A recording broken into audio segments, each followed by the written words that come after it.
wa Kiyovu Sport nibaza yuko twe turi tayari abakinyi bose bameze neza bejeje imitozo ya nyuma nta mukinyi numwe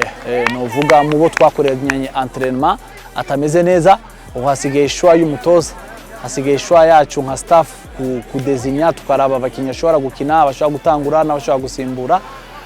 novuga muri rusange equipe imeze neza turi tayari yo guhangana na Kiyovu Sport.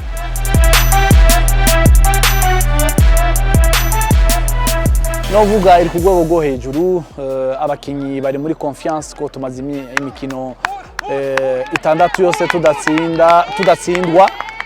rero iyi invincibilité dufise no kuvuga abakinyi bamaze kuja muri mood yo gutsinda ubu hasigaye ko rero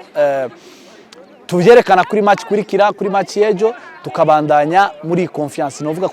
muri rusangi confiance y'abakinyi hejuru turi confiant turavye abakinyi ngene bameze turavye esprit de groupe ngene imeze nibaza yuko atakibazo na kimwe dufise kuri match yejo.